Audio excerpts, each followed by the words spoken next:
Good evening, Kaylee. It is Wednesday, June 27th, and I just want to say I hope you have a wonderful time on your backpacking trip. This is as I'm recording this, it will be your first night of backpacking.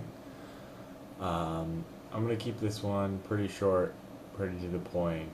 I had and have been studying for a final all day, or not a final, a midterm all day today. And I just got on a Skype call with Giovanna, and she was like, "So, I didn't see your video for today." So, bless her heart for reminding me that I need to make a video today. Um, Although I didn't see a video from you last night, so you said you were going to make one. We were talking on Skype, so I assumed there would be one. I just haven't checked for it. I've been so busy um, working on my history test. Funny note about the history test. My history teacher is, in fact, crazy. Let me show you. This is the course pamphlet he gave us, and as you can see, there's no one important on the cover but his cat, and it says so right here that this is his cat. To just read this to you for a moment, just for a moment.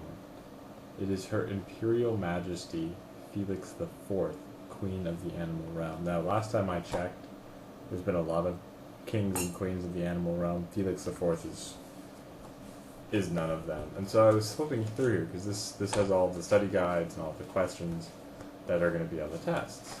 So I was flipping through, and, that's the first midterm, so I was going through the first midterm stuff.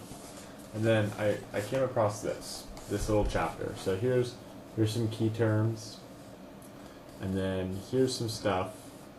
And I was like, what is this random block of text? Finish with this skull and crossbones. Well, it is actually a paragraph on why you shouldn't smoke and how dangerous second-hand smoke is. So, if you've ever, had a crazy professor who is clearly opinionated, is not showing you, history as it should be shown, impartial, or at least, acknowledging when his topics are totally out of line, or when he's like, this is my opinion, but, and then just, doesn't differentiate what his opinion is versus what is fact. It's a summer course, so this course is only 6 weeks long. He made us buy all 3 of his history books that he's written. And basically what these history books are, I don't have one within arm's reach, but these history books are about anywhere from a page to 2 of poetry, and then key terms like a name or something. Like the poem might mention Columbus, and then he pull the name out of Columbus and then tell you all about Columbus, and be like, look, we're learning history through poems. It's really, really annoying. In fact, he made us buy, well, it's 5 books in total. 4 of them he wrote, 1 he didn't, and the one he didn't write is actually really useful. It's just a straight up loose bound history book that covers everything that's important in a clear and concise manner. If he just taught to that book, I would be really happy.